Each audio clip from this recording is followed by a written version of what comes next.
Mana ia. O le singa o te fia watua tuila epa.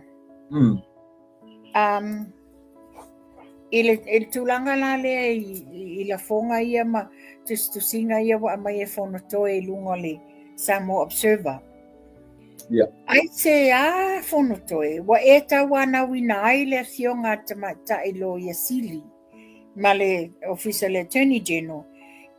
E ta pena ni molianga o le whaapunga lea, e ta pena ni molianga e whaasanga I au whaasala lau mai whafo, whapea mai, o lea wala to whesiringia le whai unga o le afo I whamasinonga le sui pāle mia. Tu sa o le whesiringia pe o lea lana o whesiri le na o watua nei le whesiri le tamā le na wala au mai nei le tae au a. O le mātou ai a tatau lea whono toe. Ai tanga I whai la oe. Mātou tele o whaaleanga inga. Mātou tele o tauleanga ina I a le fionga ale whaamasino sili. E le pe o la wami o le whai. O tau uma matuila epa malimongi. Tau te apa mai I live le au whai whaasa lau I whafo. Le tau te mai e whai le tau whaaleanga. O le tamari yanga le fionga le li pale mia. Malana ka peneta. E poto te peo fat o le fai pule le o le lafi o le lafi e poto e a oe te mana o e fai mea to te and it's not good enough I le mamalo le atunu la tau te fisiringia ai la me leina tau o mai e fai a tau live I fafo ma tau faaleanga ai le tamari yanga le fionga le li pale mia ma nisi o lana ka peneta a o le ma tau te lo faaleanga ina Ia tamani yanga le fionga le li whamasino sili. O lea e abatu ia fesili le malo le tunu. Now, tula I mela leo le mata upu I le au 3 musketeers le, the 3 stooges. Whaingo le 3 stooges wai mento mafofau. Ia puloku, mai fea, ma le ai mamo e lea. Oka le sau a pulotu I mo meo fake pages, fake announcements le wona whaia. Whaasanga I nisi fo I o tamari yanga I nei le au whaasala lau New Zealand. Ia alo e whai. O toi te hao le taimi e tali e o tautonga. O mai la lea I le tangata lea o so ngā loke mo kusanga whaumui. Le fo iwa e whaonga ina le manino. O le ala tuaile na maua I mele sasa ili ai Samoa. Langa ele o se mobile many details I Samoa le nga register ai. O wha maunga o lo tau songa I New Zealand. Le sa e whaonga ina. Ai ua tanga I fo le tangata. Wa tele le a whaina o ia. Ona o le tele o le sau I upu le anga matala le anga e te tau tala ai. Ia. O le tamaita I leo Juliet Unepasi. So tele le lato te whaonga ina ia le page le to epa. Tele lo pena mo sa utala ni tae au. Nei au te le saurunga pokalami. I send my e pa anga nei. Ua suspend ele Samoa Law Society. Le officio o lo ia I Samoa. Ia lei ata wale sa Jerry Brandt for 5 months. Really? Suspended. O le li foi na lena sau I Vanuatu. O nga. Lena o tu pode fale tonu leo mai le so o le toi lena fa maloro ele tina ia pati ia to le fo pati vai ni O le li foi na se fa fine foi tamanga pile. Le no pile mamna mai o le the way he spoke and expressed himself e fa penale tulanga Okay. e failo na ainga monalo o lela wa suspend mo le 5 masina fa pia o I tauli mai na nei le afoile society le Samoa Law Society su enga ona fa pia only misconduct arising from social media. Oni commensa la lafo I ni whaamasino, whapea fo I nisi fo I oloia. tusa ua whaaleangaina ia tamarianga. Ia, ale whaapela wa, ale lau whaelo mai e nei. Tusa ole wa whaelo, ia, le lau manino e lai I la wa mau. Yeah. You are a pure HRPP. Mantua le naru tuto tasi. Yeah, And yeah. tau le whaasa launga, e na o tuto tasi ala te lango ina le whaas. Ale le wa manino e lai I o oe, it's a pure HRPP. Ona lau whapea mai, o Malaysia Matthew Lemsio, o le a taken over on a client, il taimio langa interim suspension le iai nei. E matau tia me o lo tutupu mai Samoa. Ia. Mai o le o te teritonu, o le utatu o mawhanua I le tūlanga malosi, le ua tūla I maita I lo I sili, le ua na tau ua ia au mai wha mawai mai ngā ruenga al whamsinonga o ia, leo. So o pe o ata a mata ia le utatu luai, le ala ua ta vai mai e le lo I sili, I le mwhailang koe play around nei se leo. Pe play around nei ia se whamsinonga. Ngaro manino, mana ia I long whaasamoa mai A o le mea la te fsiringi nge la ea utula e whan. Ia. O te whawhetai ai la au I el whainga malo le o tūla I mai nei. Wa la tau whirifilia le lo I a siri fōu. Ana le tūla I mai nei la le lo I a siri fōu le nei. E le whesilingia le wha mawai vaenga o tūlanga o to whinga mga luenga a lea matanga luenga ma le tau. Oa e isi lo I a siri sa whai. Mai vele mawhanua, o le ngā kura le soifuanga le kau kia o lai. E whei ka fula awanga I am whai mai. Ngā kū mai whai kula e paia. Ngā piki a kula e parka ngā kāia. E whesoasoangi I langa whai ngā malo. That's nature. Whapea ngā whai Amerika. E whapea nā whai the system ngi. So po le ala wala e whai ki o mai. Le saot whai ngā malo. Le saot whai ngā malo. Kā kāia. E whai ngō whinga through I me langa. E mo ia e ama. A le kau ke wa ai mawhanua. I tangata whia kū e whia kai a Samoa. Absolutely. Na tā mai leo la o whesiri la le atu atu. Leo te titilo atu nei I ni la whonga ma se post na au mai. O le post la lea le li whai pule ia whaleata lua ia le atinu. Leo na ia la lafo whapea I lungo langa social media. Ia wa lalo ai balea nga ua maua oi. Le lafoanga ia Sam. Ia ola le no talia tiai. Ele lei Sam e koa le loko. Come forward e whailoa ina ia le te leo le angasala e tau whao fiufi. Ele pepelo. Ele peo outou. Ele aini tau fatu. Tau te nā mea. Ai whaftai I lea fo I alo le atunu. It's his conscience na te loinga e le o tonu masao nei mea. A le o sewa e le nei tamaititi awo mai e whai e la fonga whapea ia nawa anga e le tautala le maua oia no des malalau le valea. Ia a whai o tau papu. Ai no Sam ngang whai e. I lope nga whai e I la wangang whai inga whamsinonga. Ia, e sa. Ia o Sam le whai anga iei. Le mai e le ato Sam. Oisa. Ia, le whaavale langa o Sam. A le ua langa, ua langa e lunga ke leo mea. Mea tōnu ale nā tula e pa. Mea tōnu ale nā. Ua mālanga langa e lunga ke leo mea. Te lera pe, ia inisi au whaamaumaunga. Ia inisi o mea leo te fia abatua. Ia, mai mau rao. Au kuia ho karua. Ole le tamaitai le wa molia. Le tamaitai le wa molia le observer. Marieta. Ia. Ole vai so le fiu le tangata. Ia. O mai tuna molia le pepelo le na fafau. Anga ialo le fionga le li pale mia. Ale ko te ia na nafi. Eto nafi e pala solulu. Atu la I fo ile mea ilunga. Wa ta wele fapia.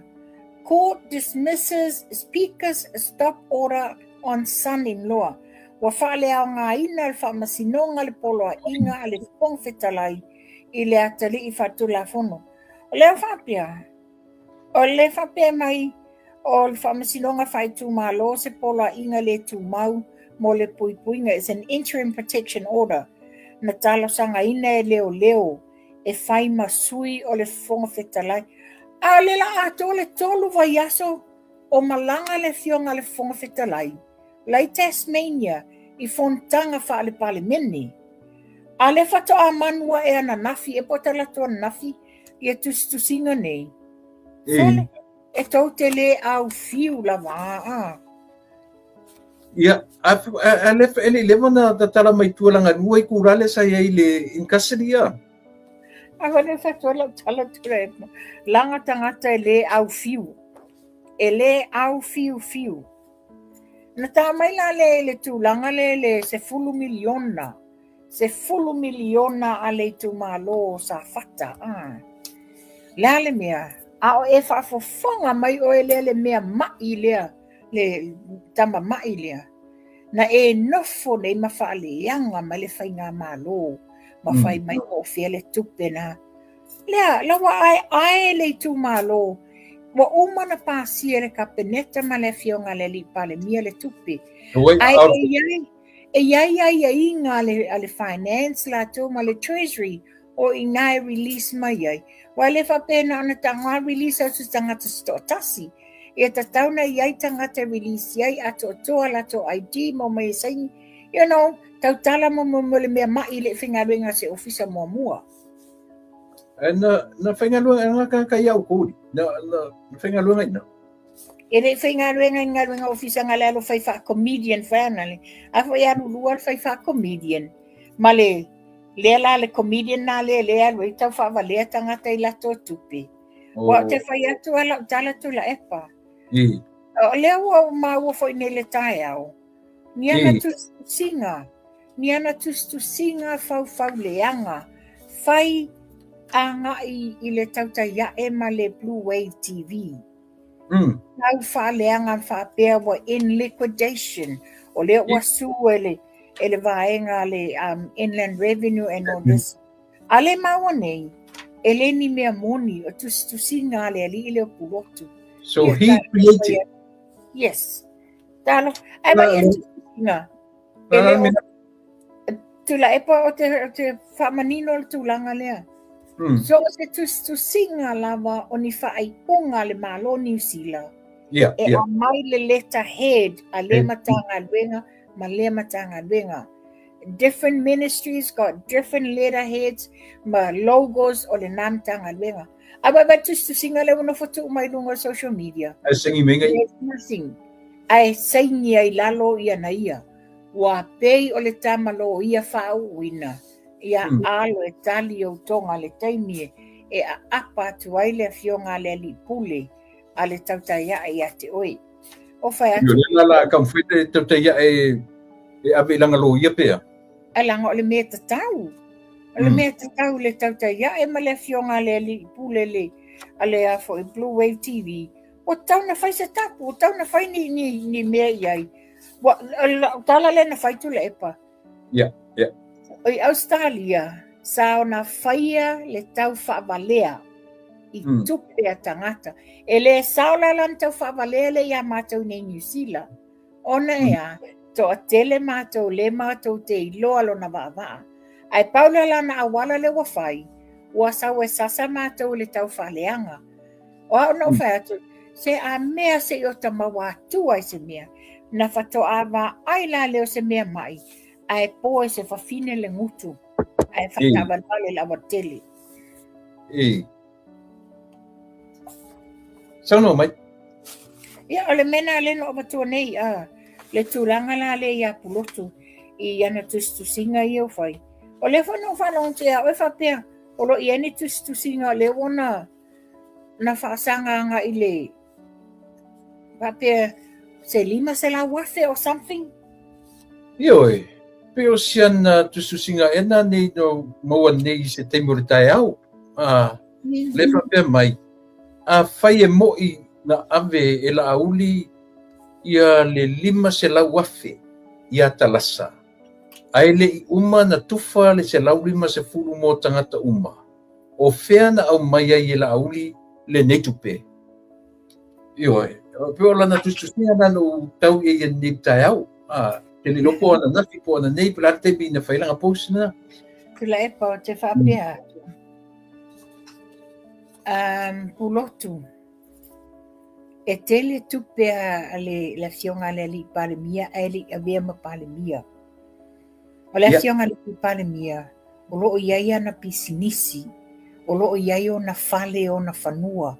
Ao oi. O le te homeless i nei New Zealand. O le te nofo solo i homeless shelter.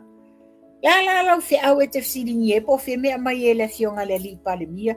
La me te le aisi e la fionga le li palemia. A mai sina mea se whatau se ta vale te wherua i ai. A lewa e fsiringia.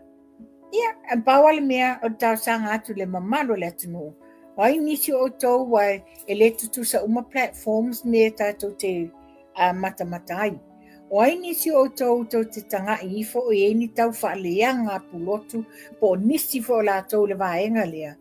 Screenshot matao fiofi mamau. It will come in handy later. Ona lea, le fai mai pulotu, fai mai le toe inga untu mai lale lima tango vale ia mai fia. Fai mai foi, le ai ma moe riuli lale Australia. Mai, le leile fionga le li pale mia, o lewa mautinoa fa mamaina lon suafa e lei fa salaina fa msnonga. Ai o ele ma moe riuli, la mena tuli e emeli immigration na Australia. Olea, ia na, awala tautala, vesili fa tangata ia te ia, po sao po se sele anga sala na whaia. La me ta o immigration Australia. Papea le taimi a o whainga luenga ai le maula lea o no, o le taimi wha o mafuta mission tau lua whai poipo. Ta whainga luenga sa le leile ngā luenga. Ai se tasi o tamai ta i sa lato au lotu. Ai la tali telefoni le maula nei le officer like Oi le lile o mafi le ta o le ai mamoe. Ya, o le utanga le vale.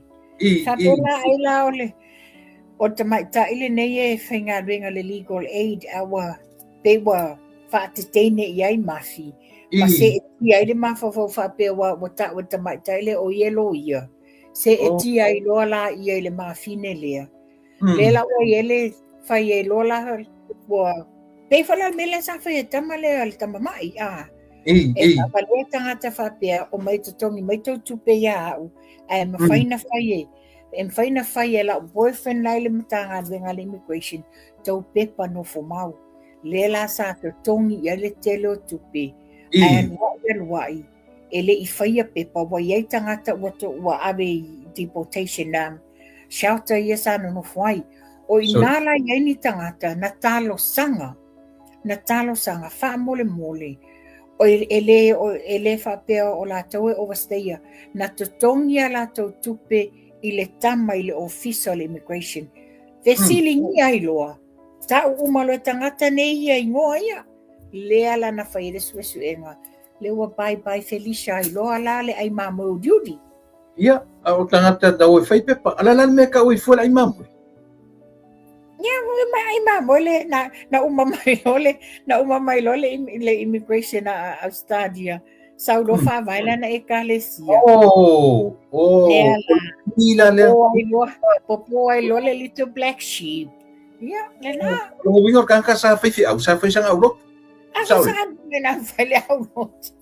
O le la te fatua o le stapo kalame e fai le la foi lana e kalesia ana uma tata noanga bili sa o me ale tina ia tau tu pai e se na tala ele fai fiau fat o le fai mai tanga te fai fiau fat o se fai mai e se o te longa long to lo fai poi po mua ele fai fiau o lon to lo fai poi po mua le na palaia si senga lenga no fo mau ia stadia we've got everything in the background to let. So, you know, vinga pese mamoe makua pela kiki. Ole mamoe se feu.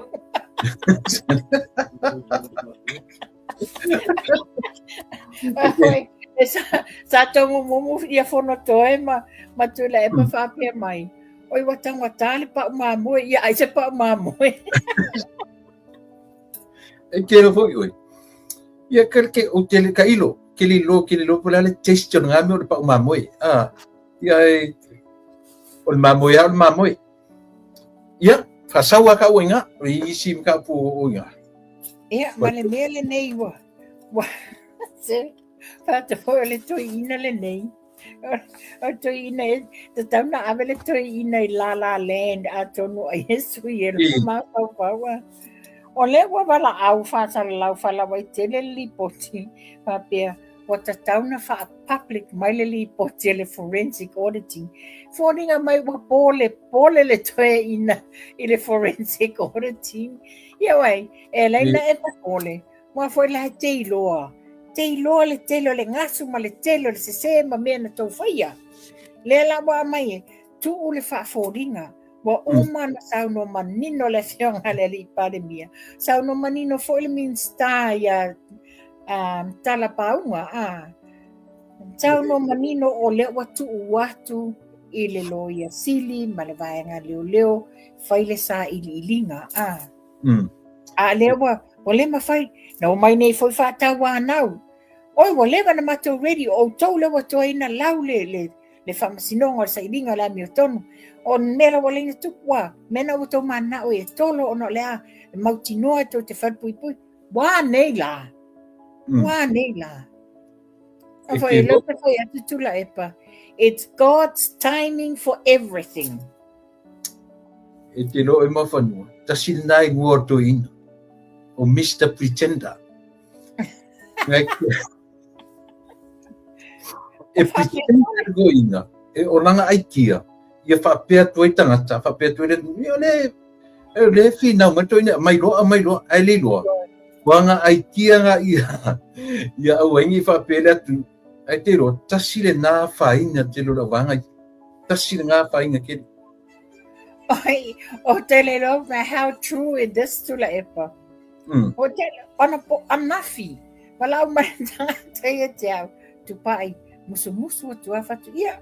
Le lei pe se moso oi le lei aleanga o se afa mai o le vili mai ia lo tau songa I Samoa fa mai wa te patia pata mai fafo ai male o atunga I fafo o le official minsta o aonga patu ia ala le me watu mai woi ai mata o le vao mai security ia matai mai le pa o le fio mai e tala no le minsta o aonga ina ia maleta sanga te tala tuala tangi matuila ko ni o li pe inge usa keri e oi e ke le a me ma ai ngai sampo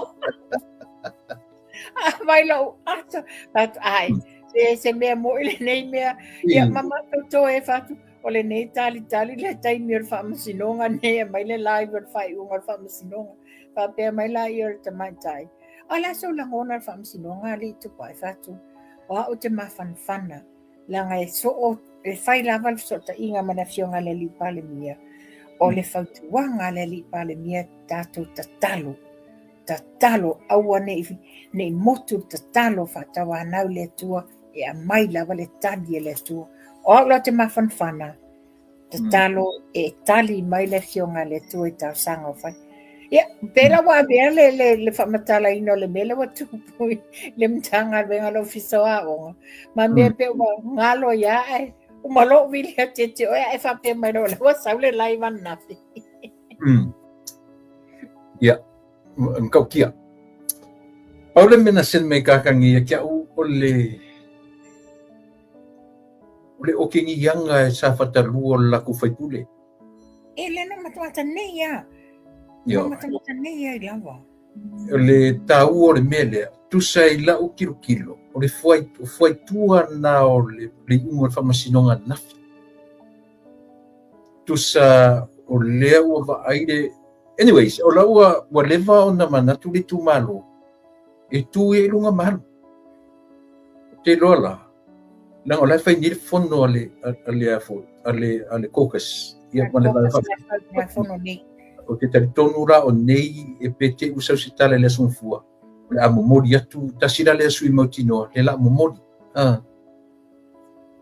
Ia, e pe sa o foi i sa fatalua ua la ua iloa ua le tarafeagai tala ale hitapipi ua fai e le gata i talalafo kala i lakou le kugi ua kaula ua maga'o le fai le latou fai'uga fai lo pei o ai fo'i pei o tai lea tai o liseu pe o le mea na le appreciate ai le afioga le lipalevia ia ma le fa'atuatua i le atua Samoa ia le foi sui ona ua once he decided to do it tula'i lo mafai O le si foi tūlanga e tula e pape le no mai tau atua nel tae au a tonu ai o le tūlanga le watua iai na tula'i le fionga i atu ia ona ele ilonga na tu fatasia lo nai tu malo ele ilonga na tu fatasia atoa le tu malo mai lea vai nuu ma lea vai nuu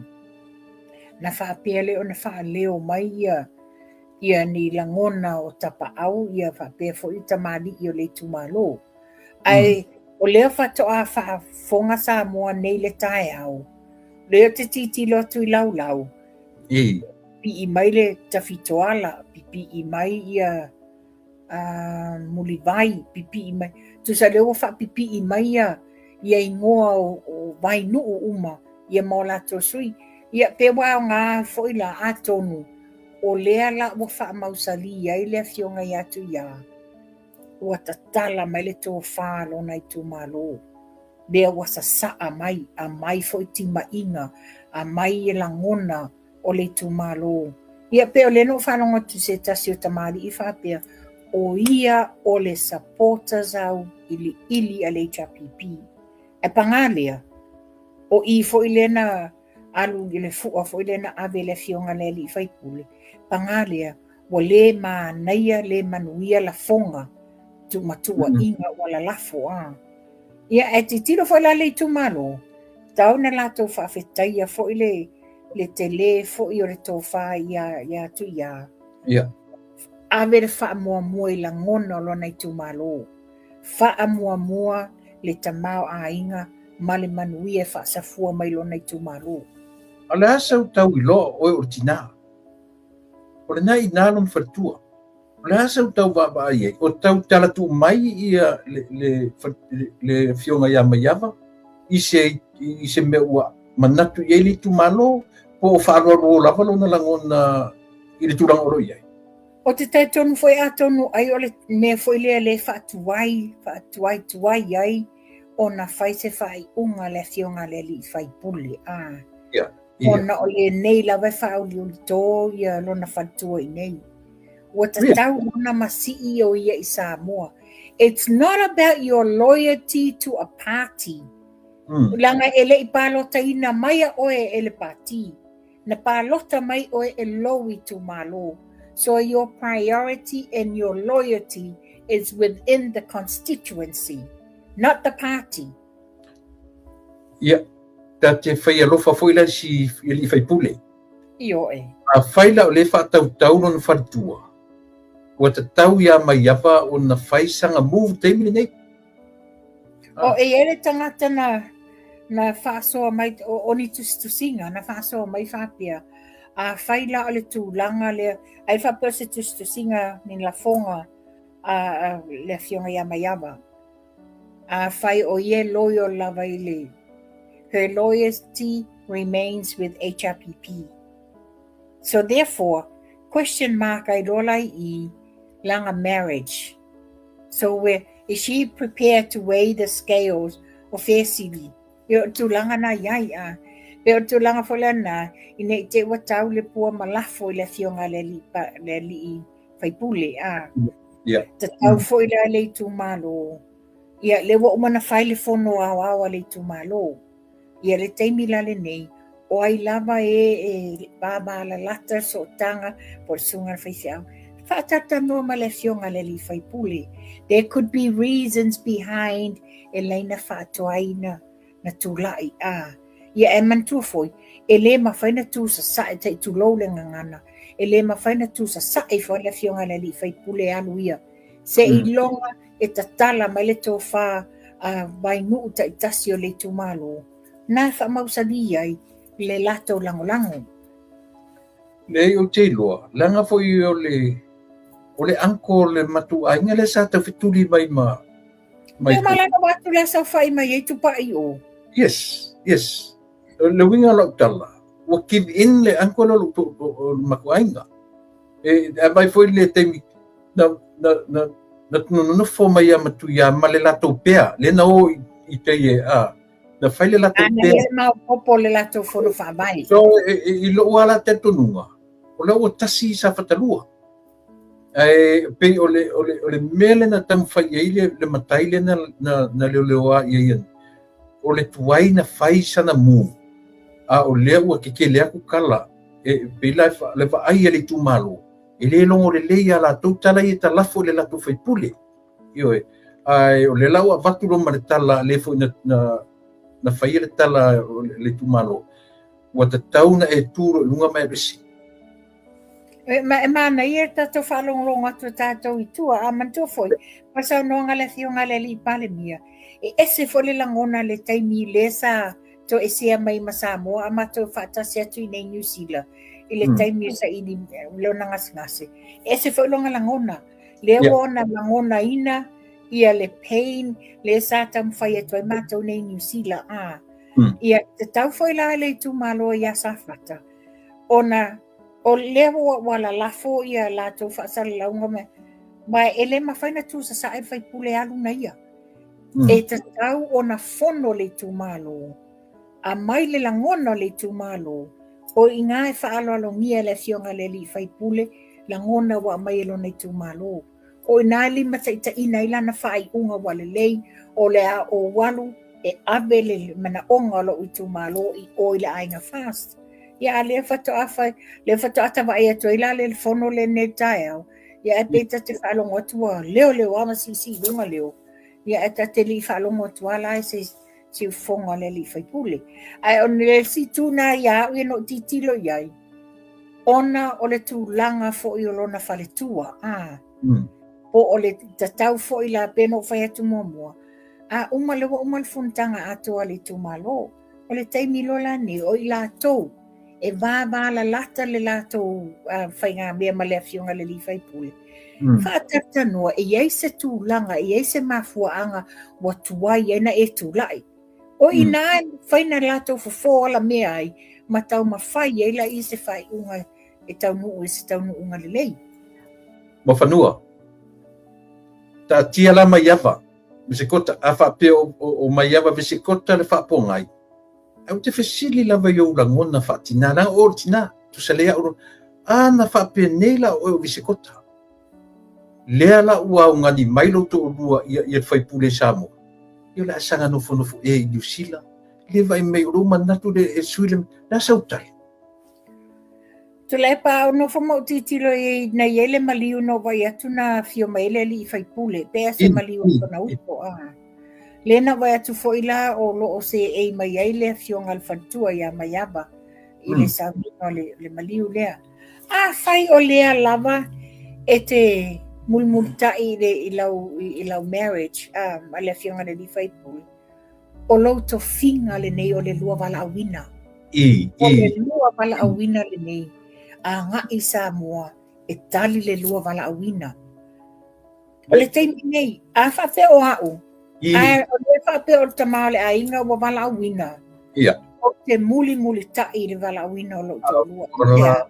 Because I have to respect lo tō lua o le ulu al maa ainga. Nice. Whapena te ia.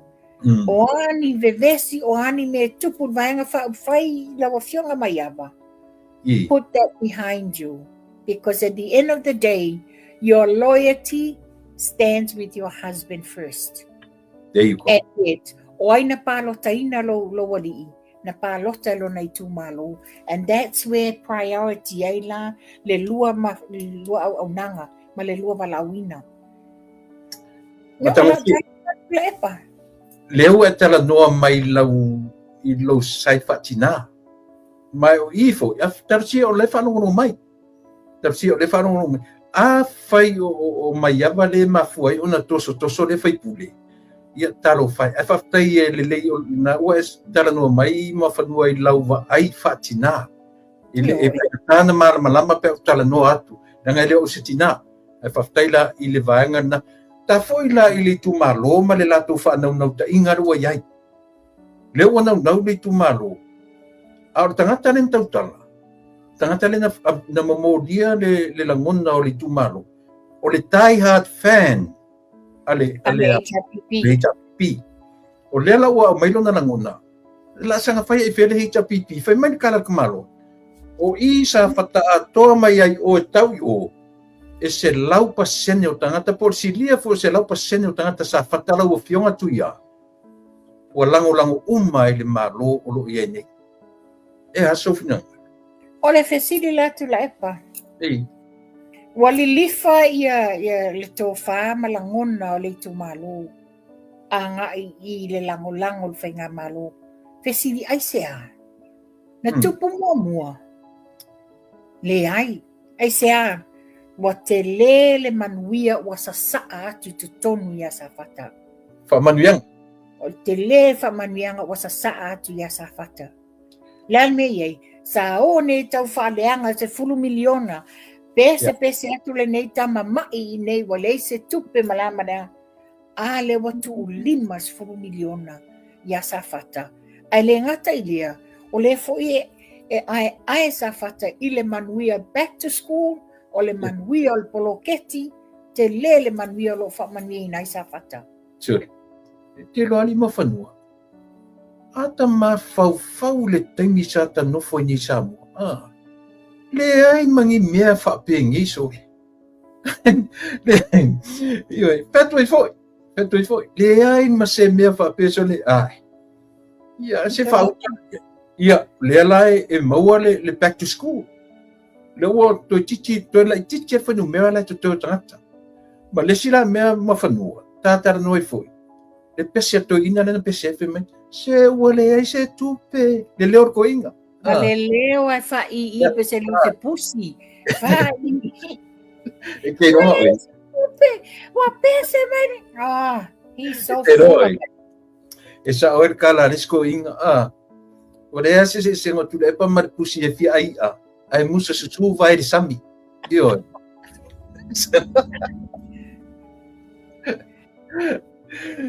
Ia, a lela fa mani. O lona fa mani no ngana mai wo fia ia o de fai mai o vanga i na o fono toire stangata no tala ia fa me o uma tupe. Ai tofu ke se lawi masfulu. Lela o manino fa mani no ngan po. O le 1.8. O le na mai avea i le tumalo le 1.2 e fa mamua le 1.2 e ei lai tumalo ia le la auto ternoina e fa mamua ei le si le 600,000 neto toe. That's fair enough. Al fa mo na le na vai fa pena ia mo a mai to tonu pe o man fa ngale 1.2 ia te tiro le ia se le mana io ta pena man to la epa. O i tu malo nei, tu taulanga. O whaleaka tasi whaleaka wha, vai maunga tasi vai maunga wha. Na manino lava ia le fionga le li palmia, ma le minsta o tinamta mai tai maanga so tai whapea o minsta tupe. O i tu malo nei e ova lato tangata. Ona o lea. O le tele o i lātou mai tua, mai sa la whai, o le ua masi i mai whaatau whanua malisi i onor sa ilio manuia o lātou whanau. Lala na manino i ei o i tu malole nei e alu, e umale 1.6 million lea na ave iai. Ai ta ofi pe le treasury le lātou ta iono se lau. Le pa manino, la ua ia mantua, o le ua la lau whamai ua tupe. Ai na o se o lātou e vesili le treasury, pe na alu se vesili le officer, le CEO am tanga vengo tinamta mai tai. What's happening? Le ai, na o mai la vai faile tau whaleanga. Wa mantua tupe nei, e le wha pe pule e le o whainga luenga i o atu whamatu. O le lātou tiu te whai, na o le wha saini, ma wha pepa, no this. Wa umala le allocation lea. Umala allocation. There's more e toi o mai a matu. Ia, le lau tali manino le fionga le li pandemia. Se o le mele tula mai tula epa. La vai loa. This is what I can see. La e si la fia fonotoe the procedures I le whaamatu no tupe nei. E le whai lau whainga ruenga ole le Office of Treasury male ma I le Minister of Finance pa pele Minister o tinama ta mai tai a. Lai lau te loa. Ai ole matua I ti tilo sina ta mai masei o mailo explode o na olea tau whaaleanga I le malo. That's simple. Ia, o no tātaimi ma whanua, ni sam tau oina. Ia, wa umatua wa pe o le tele ale sa ai mais uma ia vaenga o me o le whamasinonga ia e pau le mea tātou whaftai ele lo fole atua wai umal manuia ia le sailinga le mi o tonu ia tātou tatalo foi pe ona saunua le fionga le lipa le mia ele umai I tātou tatalo pia ona I tele fo isi tāpenanga mai si fo I la sanga la tau te whaia.